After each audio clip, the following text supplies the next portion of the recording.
le plus tôt sera le mieux.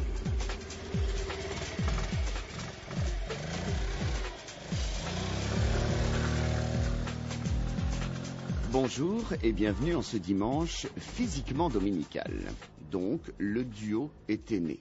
Alors, je vous fais grâce des découvertes qui suivirent, le trio, le quatuor, le quintet, pour en venir directement au groupe, à la communauté et fatalement à ses corollaires, les comités, les collectifs, les lobbies, les clans, les sectes, les armées, bref, à tous ces rassemblements rassurants et familiaux, familles qui, soit dit au passage, ne sont rien de moins qu'une version édulcorée de la tribu.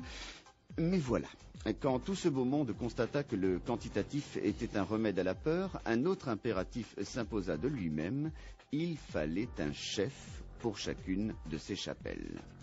Arriva alors d'autres inventions. En vrac vinrent le berger, le commandant, le directeur, le pape, le président, le Manitou, le maître, bref, le supérieur. Et là, tout semblait pour le mieux dans le meilleur des mondes. Jusqu'au jour où arrivèrent les inistes. Et les inistes, eux, s'inscrirent en dogmatiques informels profondément rénovateurs qui, n'ayant peur de rien, osèrent prétendre en se définissant... Il se retransporte sur les lieux de sa naissance pour une renaissance dans son pays de naissance. Et même si, comme dirait le mime Marceau, tout ça va sans dire, reste qu'à l'évidence, comme tout devenait limpide, vous en conviendrez, l'homme précédemment cité, toujours devant sa caverne, s'était complètement fourvoyé. La vérité, c'est pas qu'il était fragile parce qu'il était seul, mais qu'au contraire, il était seul parce qu'il était fragile. Ce détail sémantique allait durablement faire vaciller les certitudes de cette si pourtant prometteuse humanité en quête d'absolu. Pour celles et ceux qui douteraient encore du bien fondé de ce postulat, j'appelle en renfort, maintenant, mon autre moi, avec qui je partage et ma solitude et ma fragilité. Mon avatar vous invite au flore, à la découverte d'une faune. Alors attention, utopie, abstraction et rêverie sont au programme de cette svelte matinée.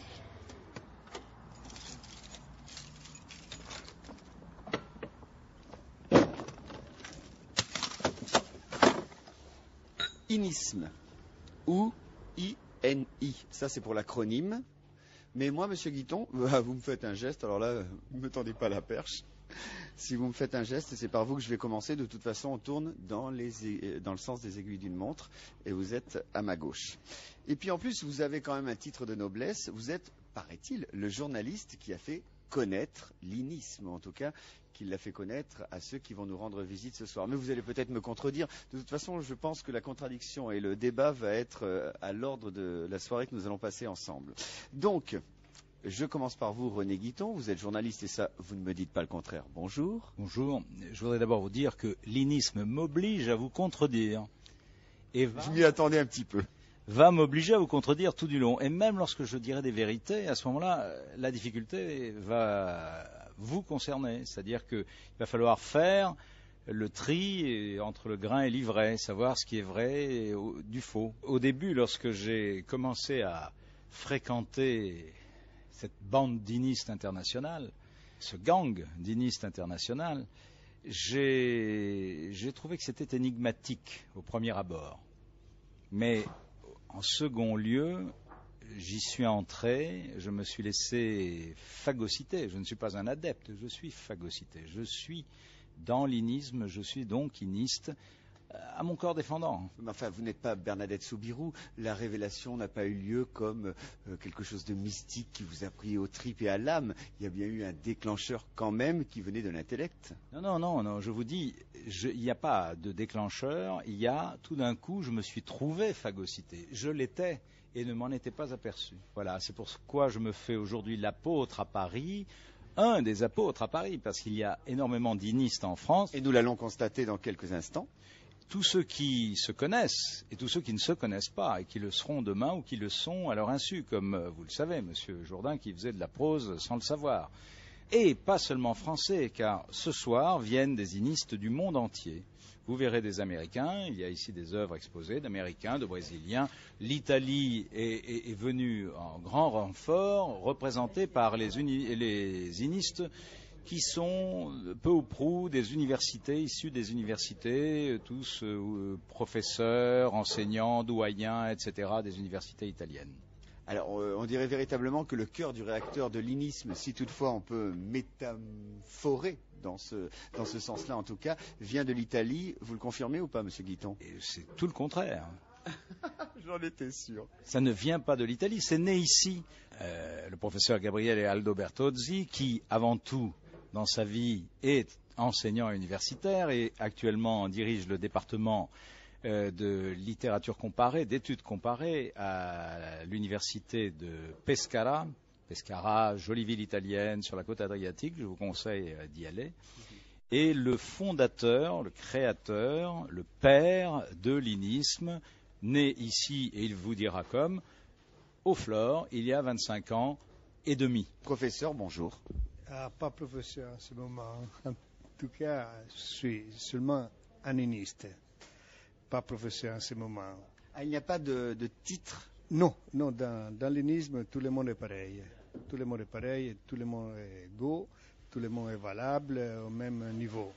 Alors par contre, vous êtes quand même dépositaire du titre, mais ça m'appartient, hein, je le garde pour moi, du titre de créateur, quelque part. En tout cas, vous êtes dans la continuité de cette création, puisque vous avez écrit ce formidable bouquin qui résume, le bouquin qui résume, c'est difficile. Vous disiez vous-même à mon assistante que pour résumer l'INISM, il vous faudrait 3 jours. Alors, Gabriele Aldo Bertozzi, je vous le demande, la question que je n'ai pas osé poser à René Guiton, qu'est-ce que l'INISM? Éclairez-nous quand même. Si je ne suis pas bête, j'ai eu tout le temps de me préparer à la réponse. 25 ans, donc. Mais je suis toujours refusé d'exprimer la théorie iniste dans quelques mots. L'inisme, ce n'est pas expérimentation, mais là, poésie visuelle, bricolage. L'inisme, par contraire, démonstration par contraire.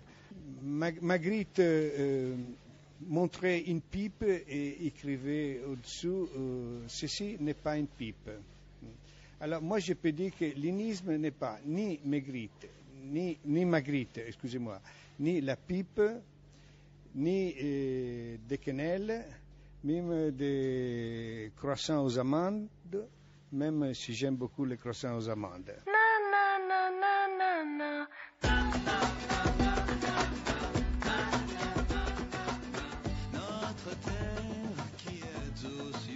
Vous écrivez des livres, cher professeur, j'insiste, hein, tant pis. Vous voulez pas, mais j'insiste, cher professeur. Et ces livres, vous les écrivez avec les lettres de l'alphabet, avec des mots qui sont composés par les lettres de l'alphabet. Et pourtant, dans l'INISM, vous voulez aussi renouveler le mode de communication calligraphique, j'allais dire, au niveau même de la façon de composer les mots. Alors, comment on fait pour être compris? À la limite, souvenez-vous du groupe Magma. Vous connaissez le groupe Magma? Oui, bien sûr. Alors, ils avaient, je crois de mémoire, créé une langue qui s'appelait le Kobaya, c'est ça, quelque chose. En tout cas, ils avaient créé une langue à eux. Mais vous, les inistes, vous en êtes à composer sujet, verbe, complément. Ah, c'est pas vrai. Dans le livre de la création, par exemple, ma pièce théâtrale, Madame Proté, qui a été traduite en français, en espagnol, qui a été représentée même en plusieurs langues, il y a un langage créé, inventé, donc... nous avons publié même une syntaxe. Dans notre revue, on a publié une syntaxe de 200 pages. Donc, une véritable langue, mais une nouvelle langue. Comme disait Rimbaud, il a essayé et nous l'avons trouvé. Il n'empêche, il n'en demeure pas moins que vous communiquez pour que tout le monde ait accès à cette langue. Vous la mettez à disposition des autres dans la plus universalité des manières.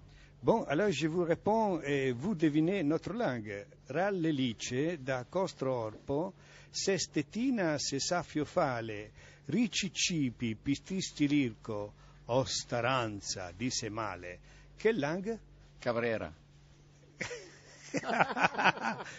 Donc, vous avez tout compris, bien sûr. Hein? Mais peut-être vous avez vraiment compris, car j'ai exprimé dans une langue inconnue les pathos, c'est-à-dire les sentiments car je ne suis pas un photographe, je vais transmettre les sentiments, les pathos. Vous l'avez reçu? Je l'ai reçu. Maintenant, évidemment, la question est pourquoi? Pourquoi avoir la volonté de déstructurer, la volonté de restructurer, la volonté de renouveler? Pourquoi? Qu'est-ce qui ne vous convient pas dans ce qui existe? Alors maintenant qu'à Beaubourg, il y a le dadaïsme, on peut parler de... Alors là, je vais peut-être me faire insulter, hein, mais tant pis, je prends le risque. De l'inisme, on est dans les mots en isme. Pourquoi ce véritable besoin? Je peux vous répondre. Quand je dis ce que je viens de dire, il y a beaucoup de gens qui disent oh, Bertozzi, comme il est original, il a créé une nouvelle langue, il se détache du français courant, de l'italien courant, de l'anglais courant, etc. Je ne suis pas original.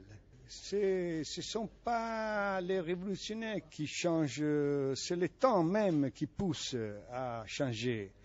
Et je vous dis que dans le siècle dernier, donc le XXe siècle, au début du XXe siècle, un poète que sûrement vous connaissez, Guillaume Apollinaire, a écrit un poème qui disait « Ces vieilles langues sont près de mourir et seulement par habitude que nous les employons encore. » Est-ce qu'on ne peut pas parler de darwinisme au niveau du langage? Est-ce qu'il faut forcément révolutionner? Je trouve que le mot révolution a quelque chose de forcé, a quelque chose de contraint. Ah oui, on peut parler du darwinisme. Selon moi, ce n'est pas l'homme qui vient des singes. C'est le contraire, c'est le singe qui vient de l'homme. Non mais ça me rappelle. Alors j'ai à loisir de répéter une superbe phrase d'un monsieur que vous connaissez peut-être qui s'appelle Pierre Dac et qui a dit quel est le chaînon manquant entre le singe et l'homme? C'est nous. Moi, je répète, j'ai même écrit quelque part que c'est l'homme qui dérive du singe. Mais soyons sérieux, l'inisme, ça vient c'est un mot que vous avez inventé, c'est-à-dire les journalistes ont inventé le mot inisme. Parce que, à l'origine, c'était international, novatrice, infinitésimale. Après, on a employé, pour simplicité, l'acronyme INI. Alors, tout le monde l'appelait INI. Mais par la suite, vous, les journalistes, que vous aimez les ismes, dadaïsme, surréalisme, futurisme, même communisme, christianisme aussi, vous l'avez appelé inisme, et ça nous convient.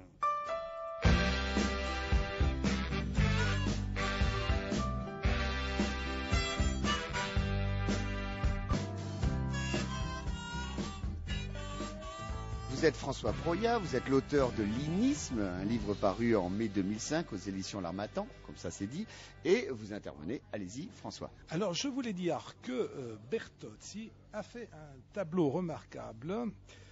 Et pas un seul, non, j'ai eu l'occasion, non, c'est vrai. Et ce tableau, sur ce tableau, il y a Robespierre, parce que nous avons fait une exposition à Arras, non, la ville de Robespierre, et pour cette occasion, Bertozzi a fait un tableau remarquable où est représenté Robespierre, et sur ce tableau il est écrit « Je ne crois pas que la révolution soit finie ».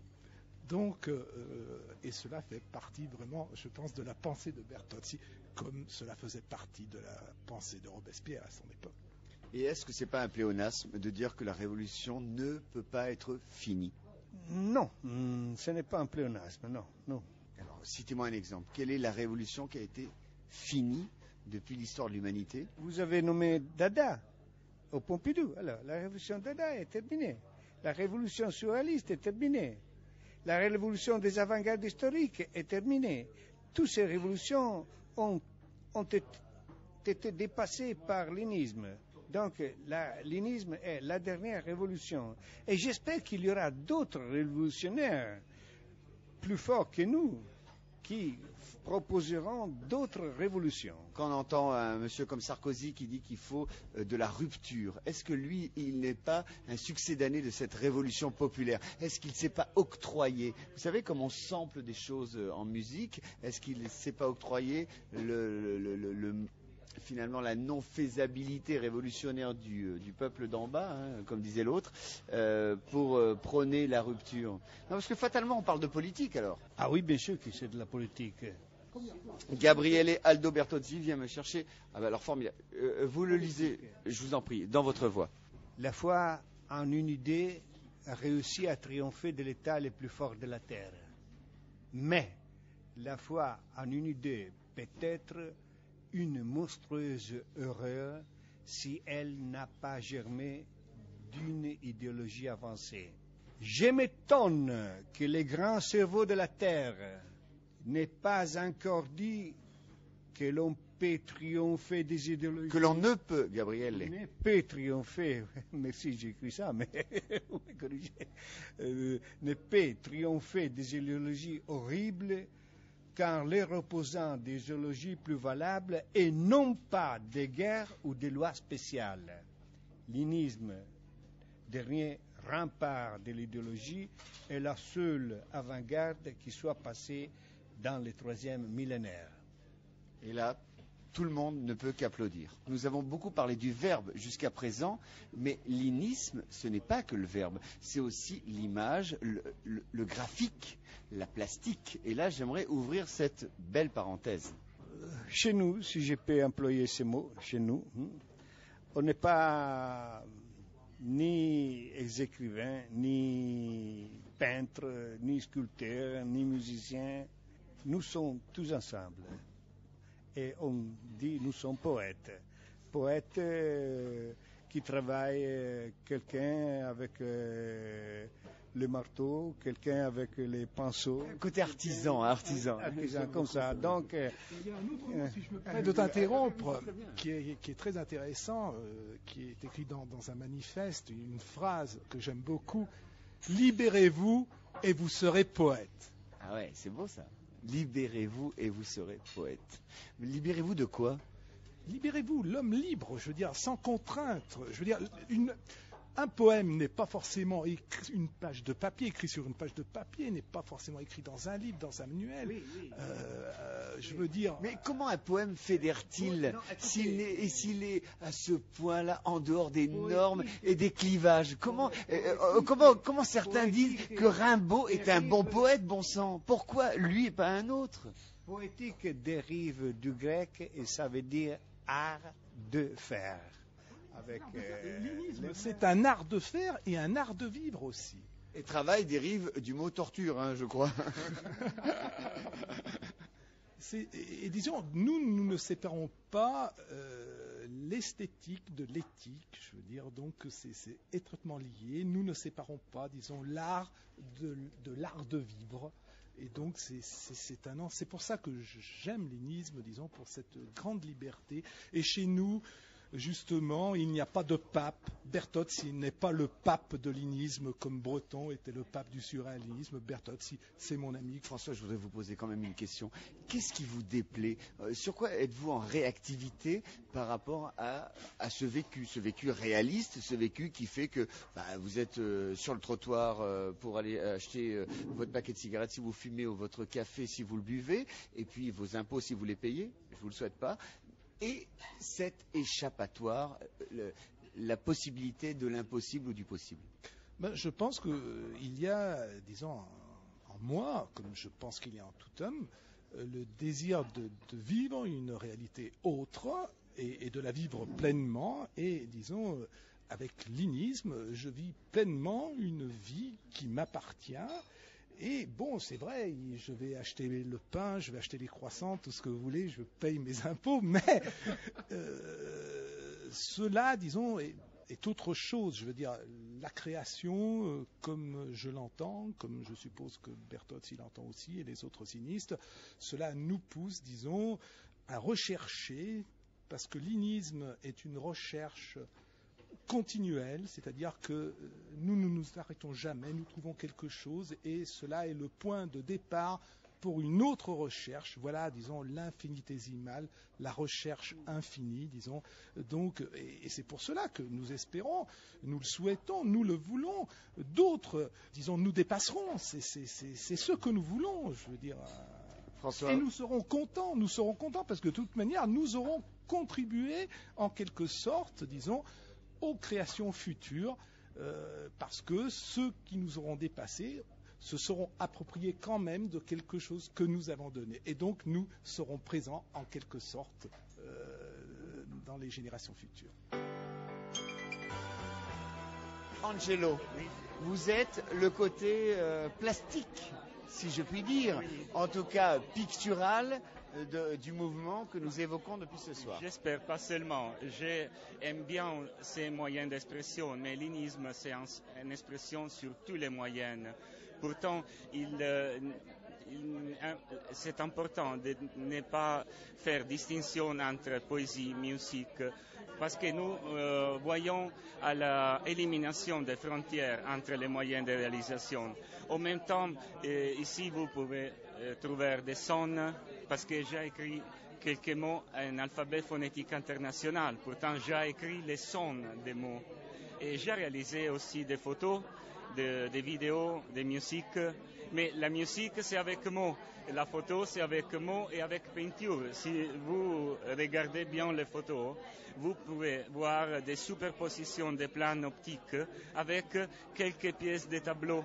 François, ça sera ma dernière question, puis après on va évidemment laisser le monde arriver ici pour la réunion que vous avez organisée au Café Le Flore, en plus un milieu, je ne sais pas s'il est iniste, hein, le Café Le Flore, mais en tout cas, puisque le mouvement est né ici, vous avez respecté. Est-ce que vous allez faire un anniversaire le 3 janvier 2005 ?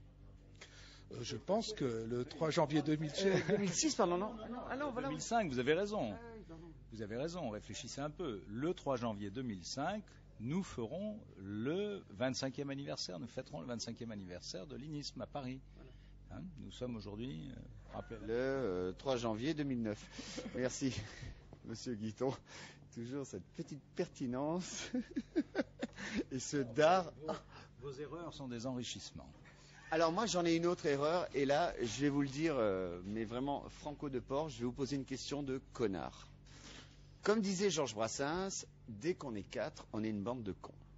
Et là, vous, Monsieur François Proyat, vous me dites, oui, finalement, on développe des idées. Et moi, je vous réponds, mais finalement, les idées, on peut les développer tout seul chez soi. On peut avoir un imaginaire tout seul chez soi. Et dès qu'on est plusieurs, les paramètres, vous savez ce que c'est, hein, réduisent la pensée, réduisent le rêve, parce qu'il y en a toujours un qui ne sera pas d'accord, il y en aura toujours un qui va passer au rabot vos velléités de rêve. Finalement, Le Petit Prince a été écrit par Saint-Exupéry tout seul, et il a fait les dessins et le texte. Il n'a pas été emmerdé par un groupe. Et c'est quand même le bouquin qui fait rêver l'humanité. Trompée. Mais comme quoi j'ai dit, non mais attendez, le postulat de départ c'était une question de connard. Monsieur, vous trompez, car c'est le véritable protagoniste, c'est le temps. Et l'INISM est notre temps. Et disons l'avant-garde de notre temps, bien sûr. Ce n'est pas la réaction, ce n'est pas ce qui arrive dans le monde contre l'idéologie, mais c'est comme. Vous êtes totalement détaché de ce qui nous entoure ? Non, c'est là. Le guide du révolutionnaire, il ne peut pas être détaché de ce qui l'entoure. Alors donc, de fait, vous êtes basé sur un calendrier. Saint-Exupéry, ce n'est pas seulement un auteur, il est le représentant de son temps aussi. Donc, attendez, écoutez bien. Alors, il y a le temps qui est un très grand protagoniste. Dada, vous avez nommé Dada. Moi, je n'aime pas nommer les avant-gardes qui nous ont précédés, car nous n'avons pas de maîtres, des véritables maîtres. On a des respects pour Marinetti, pas pour le fait qu'il était italien. Il n'est pas important pour avoir inventé le futurisme. Il est très important pour avoir inventé l'avant-garde, sans doute. 20 février, sur le Figaro, manifeste du futurisme, naissance de l'avant-garde. Après, il vient Dada. Bon, Dada, qu'est-ce que c'est Dada ? Avant tout, Dada, pour moi, vous savez, parmi mes maîtres, j'ai eu Philippe Soupeau qui a été fondateur avec Breton et mademoiselle qui vous là, Gabriel, qui nous filme d'ailleurs. Gabrielle Adjansante a écrit un livre sur les rapports entre moi et Philippe Soupeau. Mais je reviens à Dada. Dada a été créé dans une période qui les historiens nomment comme la période du rappel à l'ordre. Il y avait le rappel à l'ordre. Donc ancré dans un contexte historique. Et seulement Dada a réussi à échapper à ce terrible rappel à l'ordre. Donc gloire à Dada. Comme, si je peux me dire, gloire à l'unisme, quand certains rappels à l'ordre que nous vivons poussent encore le monde en avant. Je dois dire que dans l'unisme, nous sommes très tolérants. Dans ce sens que, je veux dire, ce n'est pas... Jusqu'à un certain point. Oui. Non, mais je parle avec les autres mouvements d'avant-garde. Je veux dire, Bertozzi a organisé un colloque international en 1992 où étaient regroupés le lettrisme, la poésie sonore, je veux dire, et la poésie visuelle, donc, je veux dire, d'autres groupes qui travaillent, disons... Et la notion de groupe n'est pas dérangeante. On est en groupe, il n'y a pas un côté, allez, je lâche le mot, secte. Il fallait dire adieu aux vieux maîtres. Voilà, et on a dit adieu aux vieux maîtres. Mais, disons, c'est un peu comme si, disons, à ce jour-là,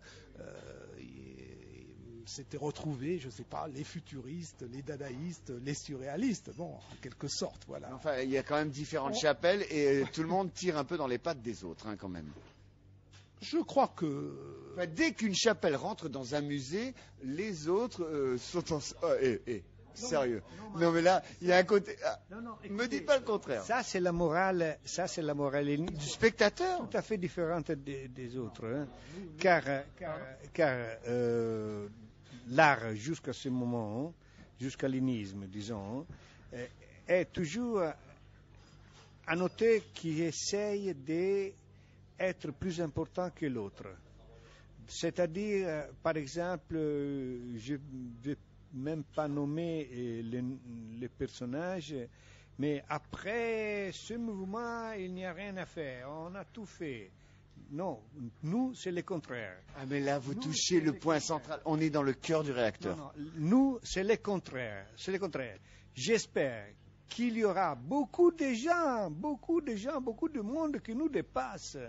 S'ils nous dépassent, ça veut dire que nous avons fait quelque chose. Mais comment on peut dépasser un monochrome de Klein à part revenir dans les grottes de Lascaux? Ah bon, ça suffit de prendre une bicyclette. Comme un poisson? Comme un poisson, un pernod aussi.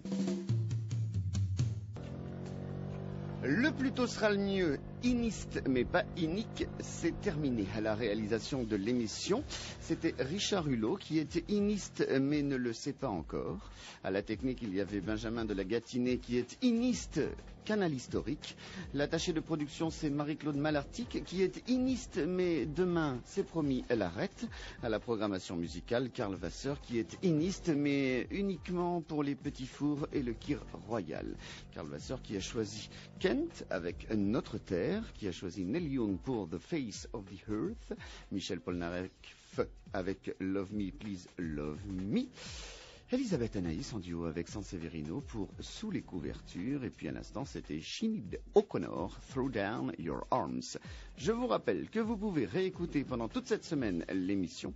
Le plus tôt sera le mieux, c'est sur notre site internet franceinter.com. Voilà, je vous dis à dimanche prochain. Maintenant, bonne journée au lève-tôt et bonne nuit au couche-tard.